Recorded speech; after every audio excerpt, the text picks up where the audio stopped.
So, were you able to try those samples yesterday, Janaki? Yes.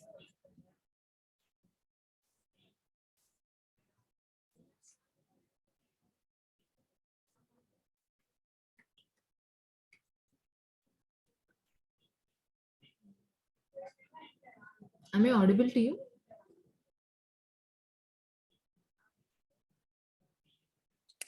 Yes, Nega. Okay. Yeah. So, in the yesterday's recap session, like, you have any questions or are you clear on that so far? Or can we start with the collections part today? Yeah, I think we can start with collections, but I didn't find time to do that exception part. Okay. Yeah. And how about Janaki and Divya? Did you guys try?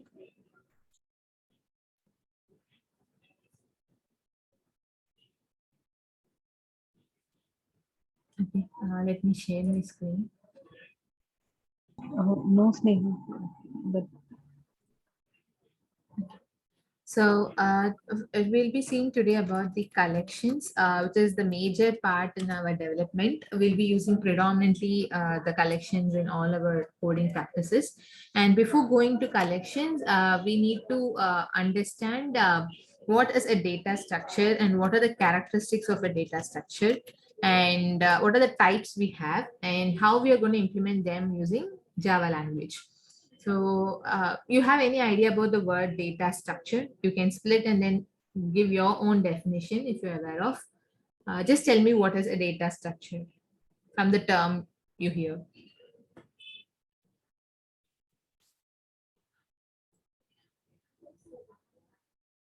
Started recording. So maybe to handle complex or real world data, Mhm.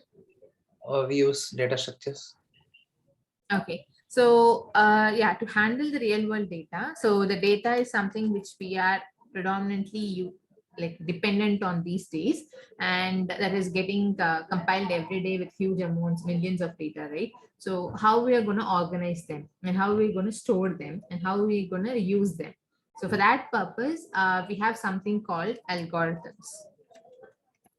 So these algorithms are nothing but a set of rules to access your data, to do all your CRUD operations, basically to create, to read them, to view them, to update them, to store them, everything, to delete them, everything. So for that, to perform all the CRUD operations on a specific data, we have some kind of algorithms or instructions to perform in a similar manner. And that is the reason we go with the data structure. So there are multiple data structures. So first, let's classify them into three categories. The one is linear versus non-linear. The second one is static versus dynamic. The third one is homogeneous versus heterogeneous. Okay. And the types, data types. So first let's cover this, then we'll go into the data types. So these are the main characteristics of any data. So how you want to identify that. So you have heard about the primitive data types, which you are aware so far, right? So the primitive will have all your numerical and floating data types. There's something called as abstract data. Okay. So what is an abstract data type is you're not sure of what data you have there, but the only thing you're worried of the usage part, how you're going to use it, how you're going to behave with that data. So for example, you can say like n number of people are standing in a queue, or if 10 number of files are on a desk. So these are something very abstract. The file is an object if you take it in an object oriented programming. And if you consider it as a normal real-time example, file is just a thing. And you're just piling up with n number of files on top of one and the other. And if you want to take the bottom, you have to retrieve the bottom and you have to hold the rest of the files which are on the top. So these ways of handling the data or that kind of data types are called abstract data types. And those data types are nothing but your stacks, queues, and sets, So basically any structure which are not in a formatted way, but only the behavior changes that comes into abstract data type. The primitive data types are dependent, basically like they are the type of data, like whether it's an integer or a string or a character. So we can define them. So such things comes into primitive data types. And what is the characteristics of any data? So you can have the data organized like in a linear fashion. So you can have like 1, 2, 3, 4 in next, or you can have 1, 2, 3, 4, 1 in one place. Say example, like 1 is in Chennai, 2 is in Bangalore, 3 is in Pune, and 4 is in Mumbai. So if your data is not in organized way, or it's not in a linear fashion, how are we going to handle them? So that part will be understanding on the characteristics part. So it's pretty much clear what is linear and non-linear. So linear is something sequential and non-linear is not in a sequential manner. So the linear is something you can say array. In Java, you can go with arrays. So where all your data are sequentially assigned based on the index format. Whereas in non-linear, your data is not in a similar way or in a single place. It can be spreaded anywhere else. So for example, if you take a tree, in a real-time tree, you have a number of branches and n number of branches have n number of leaves. So it is basically like you don't think that this particular branch goes straight and then turns right. It can be in any curvature, right? So the same way, the non-linear fashion, your data is not in any particular manner. It can be in a dislinear manner. And for that, we have multiple data types. One is tree, one is graph, and we also have TRIE. So have you heard the word TRIE anywhere?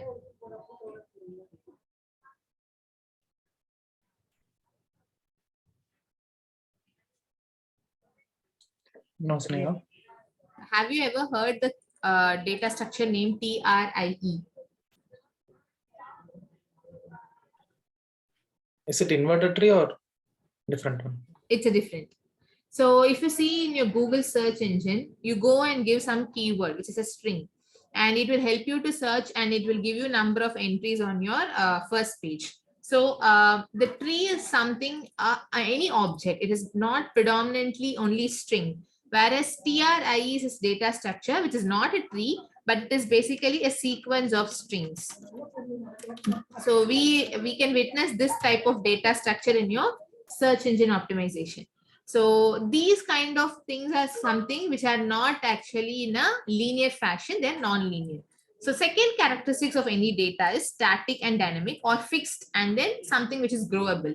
So if you say in arrays, your data size, the size of your array is fixed. You have to define your length initially itself. You can't increment the array size later point of time. So on your compile time, you have to fix your length of that particular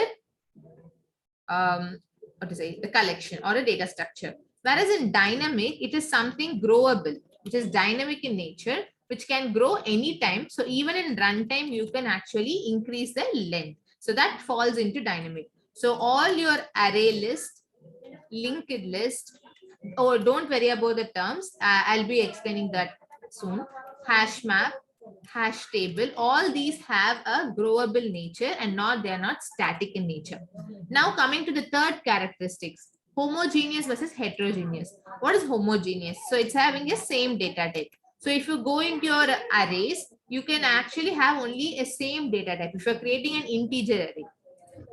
So if I'm giving a integer array I equal to, and I'm giving some values 4, 5, and in that if I give like this, will it be a proper syntax or it will throw me a compile time error? Compile time error. Yeah. So the arrays will not accept data type of more than 1. It's a homogeneous data type. Whereas in your array list, so array list, I'll explain that, but right now I'll just give you a syntax explanation. So if I have an array list of my object, so object is a topmost class, so I can give any type of object in it. So I'm giving array list equal to, and within that, I'm giving like new student, new employee, And then I'm closing this object.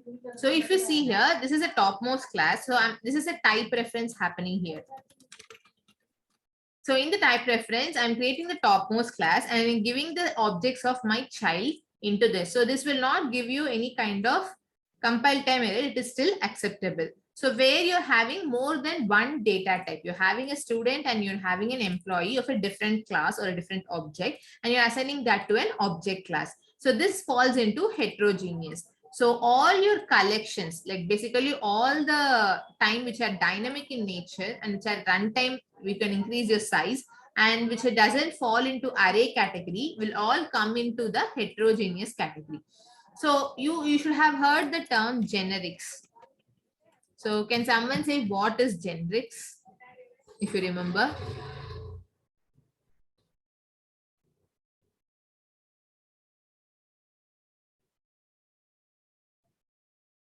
Where we want to support multiple data types.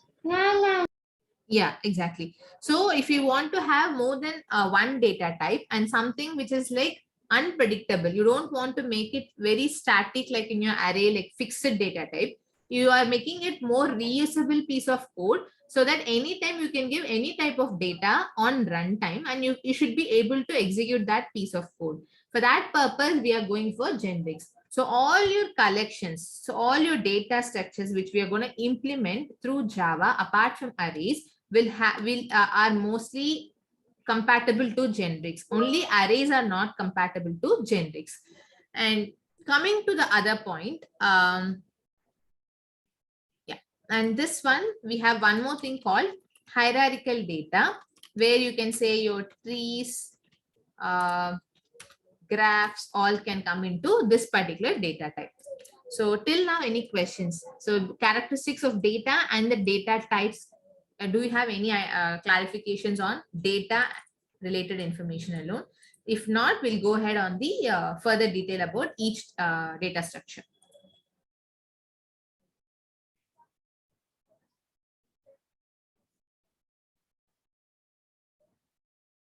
Are we good till here? You have any questions?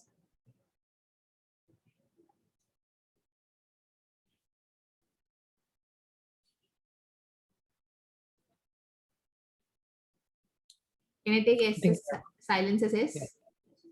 Yeah. Okay, fine. So now let's go into deeper type, like the types of data structure which we have. So first, let's go into arrays. So as you all know, array is like a static one, which is not growable in nature, and it accepts only homogeneous data type. And also apart from that, the array is multi-dimensional. So you can create an array with 2-dimensional, or you can also have 3-dimensional if required, and which the array actually supports that particular one. So that is multi-dimensional. And the second point is this will have a fixed length. So you can't increase the size later point of time on your execution. So everything has to be decided on your compile time itself.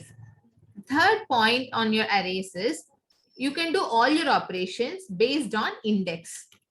So only if you have the index control, you can add your data, or you can retrieve the data from based on the index, or if you want to iterate and get only specific value, everything happens to your iteration, which is nothing but your for loop. So we use for loop basically to iterate your list of arrays, and then we can add, retrieve, and you can also perform your delete operation, and you can also do an update operation on that particular index. For that, we have certain methods provided by our Java. So if you're going for arrays, if you want to get a length, what is the method you're using? Is it a method or is it a property to check the length of an array?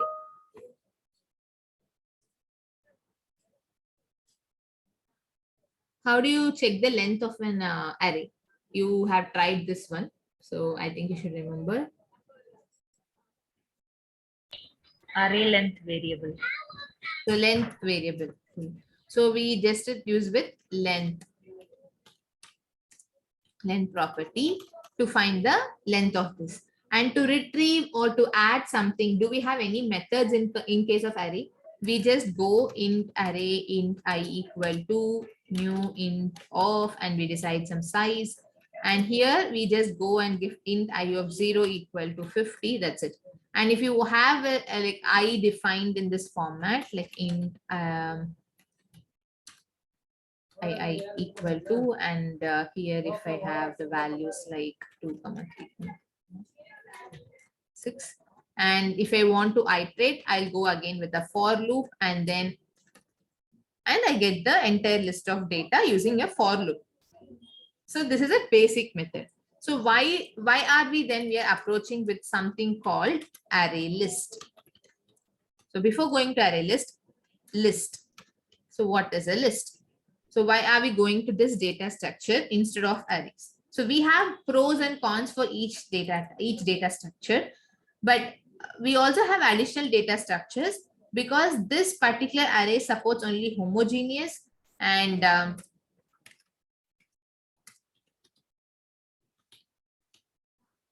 it is not type safety. So you can't make it a generic program for all the code. Like if you're getting a double data, you have to write a separate method which accepts only double data type. And if you want to have your own string related array, you have to create again a string array. So in your case, arrays are not generics. It doesn't support generics. So that is the reason we have another data structure called list, and that supports us in a generic manner. And also that doesn't work on index alone. It works on the address position. So how that happens?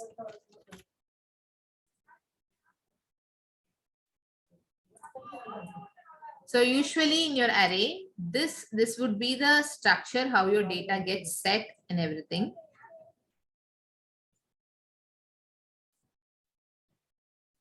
So everything would be having an index. So you have an index starting from 0, 1, and if I'm taking my array size of 4. So this would be a static size. And if I want to retrieve, I need to get the index position, go and add your data. And if you want to update the data, again, I have to go a for loop, go to the specific index, update the specific value. So every time the retrieval, addition, creation, updation, everything is happening only on index. So where the load is, major load is with your index rather than the addresses. So in case of list, what are we going to do is,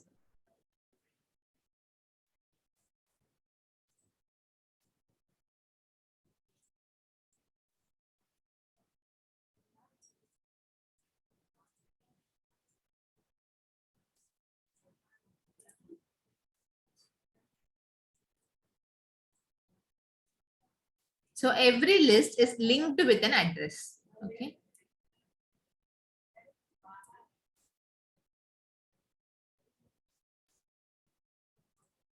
So let's say this is A, this is B, and this is C. And for every, this is said to be a node, and every node has a data and the relevant address reference. So if you're saying my next element is B, I would store the address of B here. So it's a B address. And here I'll store it as C address. So every node has a data. So this particular A has a data, say 23. And here I have a data 34. And here I have a data 45. So I will be linking the relevant addresses or the next immediate address to the previous node so that it will be a chain of activity, and I'm not dependent only on the index position as I'm doing in my arrays. Instead, I'm dependent on my address. If I know the address position, I can just go with that address position and get the relevant data element from it. And I also can know the next element address. So this is nothing but a node. The node has both your data and the next address. So this would be the list structure. So till now, any questions here?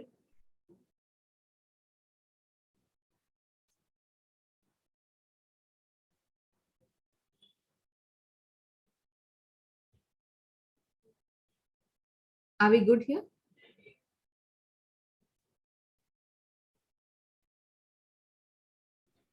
Can you repeat it one more time, Sneha?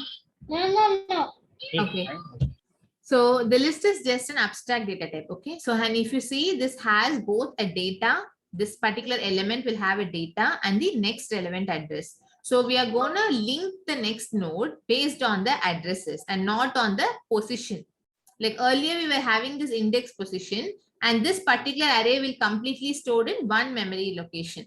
Whereas now this would be scattered and we'll be linking them through the relevant memory addresses. So this will also be sequenced based on the address location.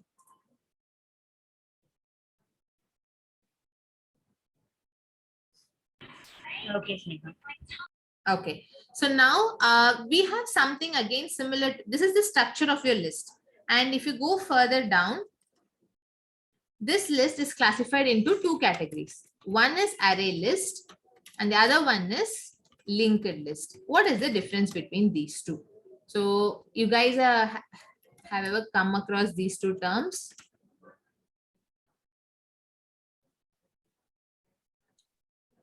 Yes, Sneha. There is one more thing, right? Double linked list, single linked Yeah, list. double linked list, circular linked list. We have many things, but I don't want to go deeper into that right now. I just want to understand these two in a better way, because we'll be using these two in the Java classes than the Okay. double linked list and circular linked list. But if you know, you can just give me an idea on that. Okay.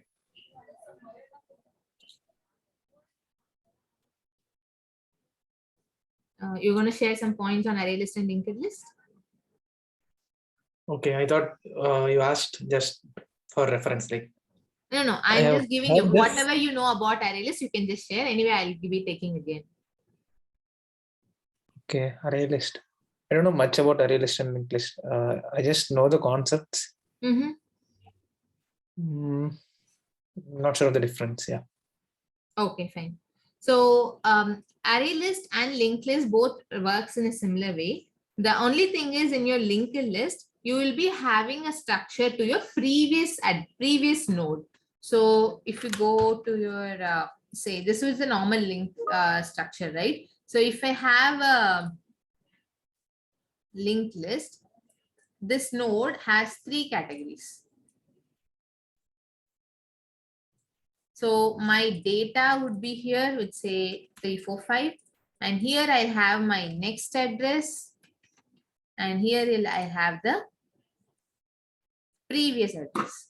So what happens is, it will be a sequence of collection which are linked together with my previous and next addresses. So if I go to the relevant address, say now I'm going to the next address, say this is the next address. If I'm going here, I can go and take the value of the next address, and I can also know what is the next address which is connected from this particular node. So it will be a linking connection. Whereas in array list, we will not have the previous node related information. We'll just have only next node related information.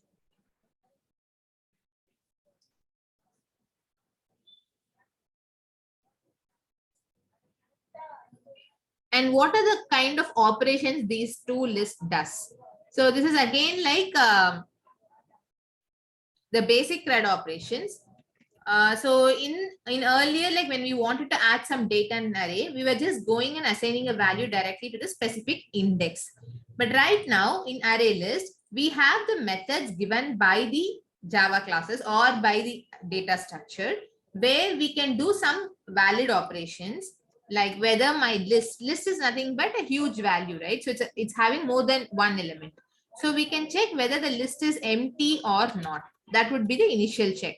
And then we can also do a check like whether if you want to add something, we have something called add. If you're just going to add one element, I can just go with add method. If you want to add more than one element, like a group of data, you have something called add all, and you can pass that group element. The same way, if you wanted to check the size of that particular array list, earlier we were having the length property. Here we have something called size method. So this will give you the actual size of the entire list. So these methods are common in both linked list and array list. So it's not specific. So the type of operations we perform on the list would be same.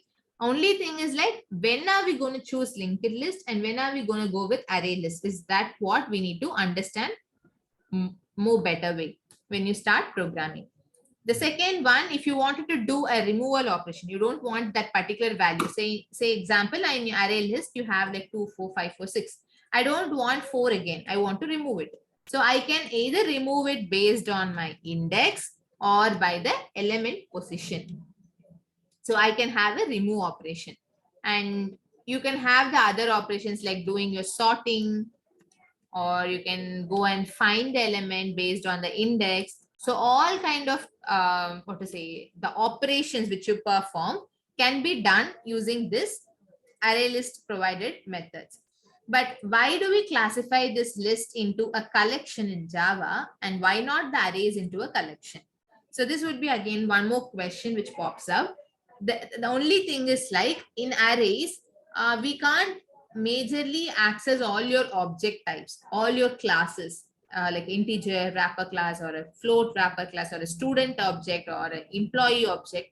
You want to perform some kind of operation on top of your objects that cannot be done on arrays easily.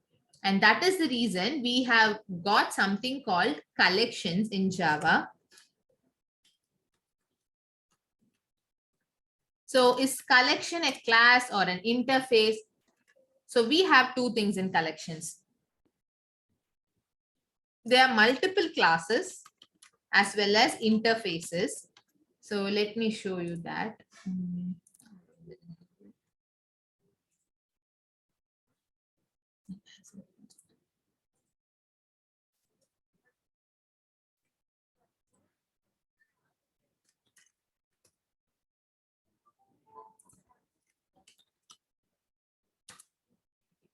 So now let me just go give collection.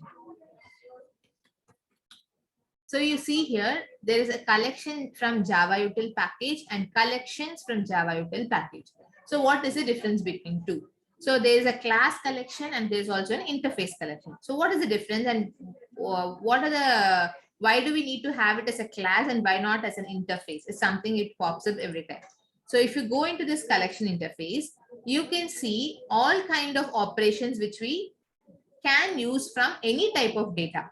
So like how we have the topmost class object class for all our classes, same way the collection interface would remain same. And this is something implemented on all your child collection classes like array list, linked list, hash map, and everything. We're going to have our own logic. Since it is an interface, we'll be writing our own logic.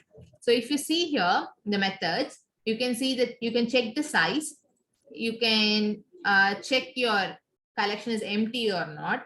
If you want to find an element to check whether this particular element is present in my list of values or not, and if you want to add or if you want to remove, and if you want to add a group of elements or if you want to remove a group of elements, and if you want to clear the data, just clean how you clear your screen. Same way, if you want to clear, you can have that.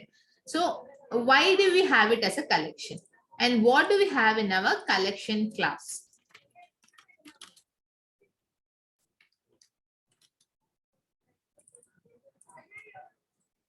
So in collection class, we have majorly all the operations which we can do on your collections.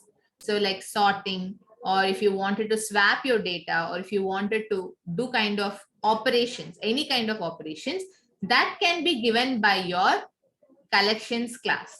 But the way you wanted to use your data in your collection, or if you wanted to add or do all your CRUD operations, that can be done through the interface. But on top of that, if you wanted to sort your data or search a data, or if you wanted to do fill your data, such things can be done through your collections class. So can someone say, is this a collection, a singleton or not?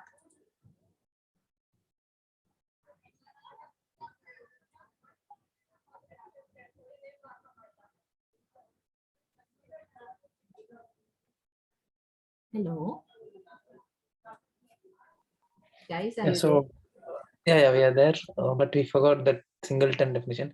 So the there? constructor is private. Singleton constructor will not be exposed. It will be in a private access mode. So And there will the be static block, right? Yeah.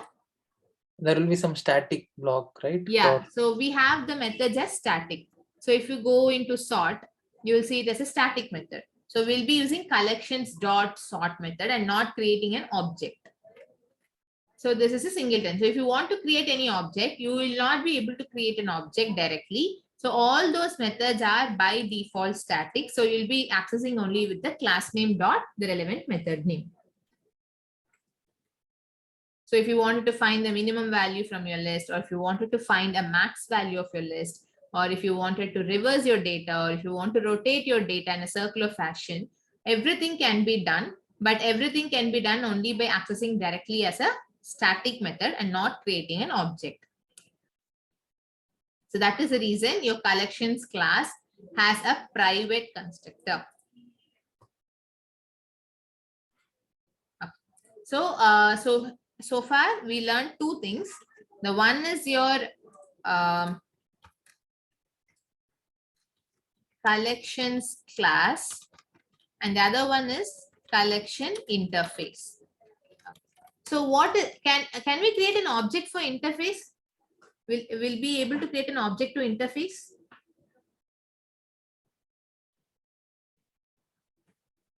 No. No. Okay. So then how can we create an object for an interface? So right now I have this collection interface and I wanted to use this one to my child class or something. So how should I use it?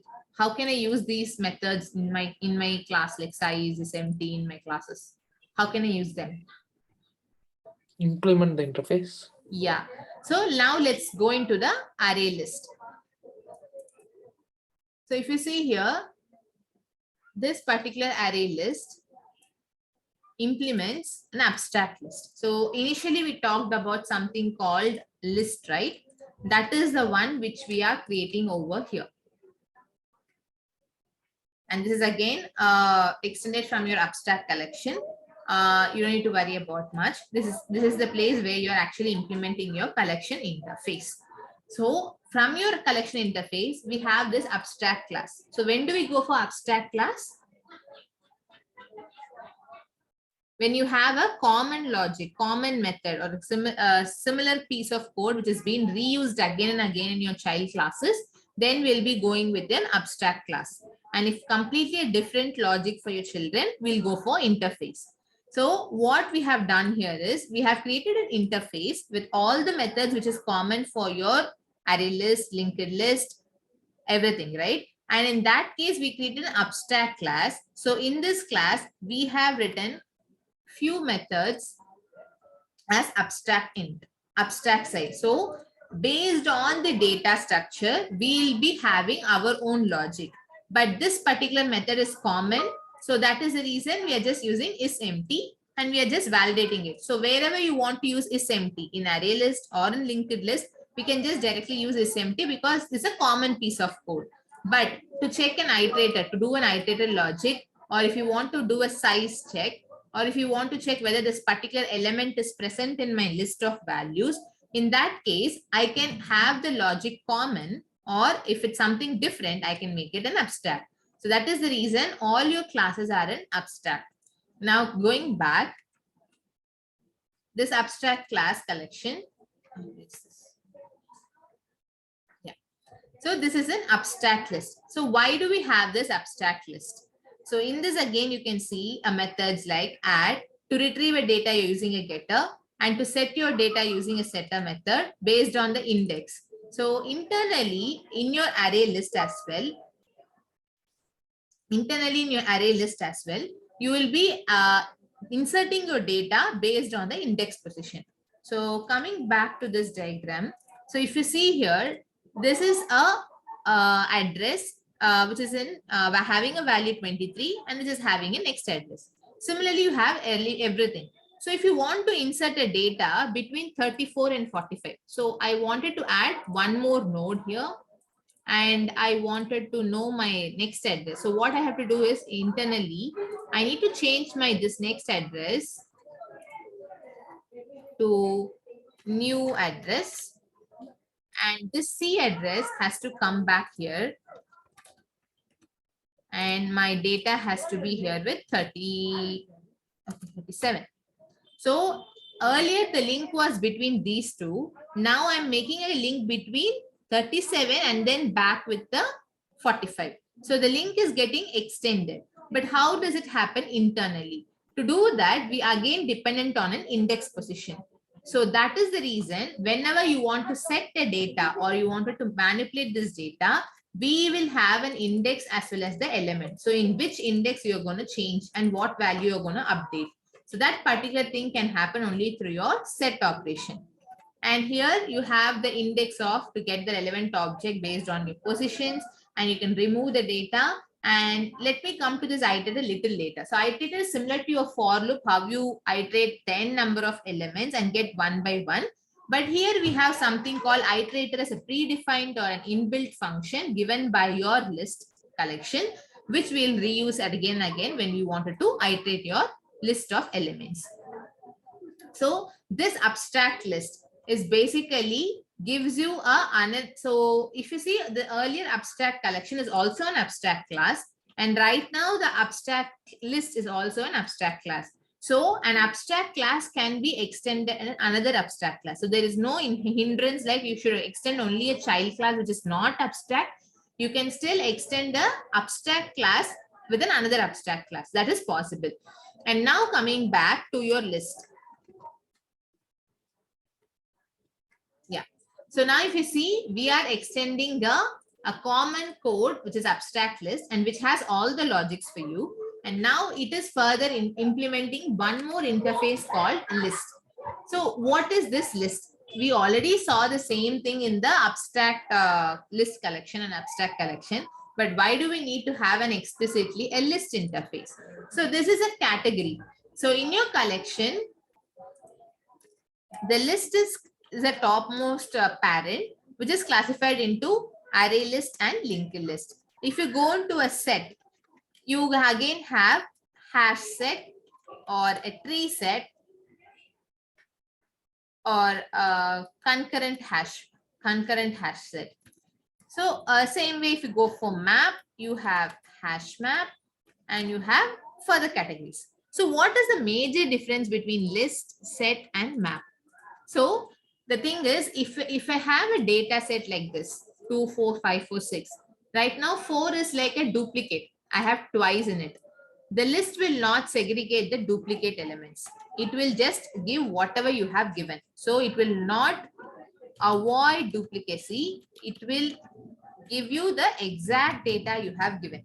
Whereas set is very clear, I want to have only unique data. I don't want any kind of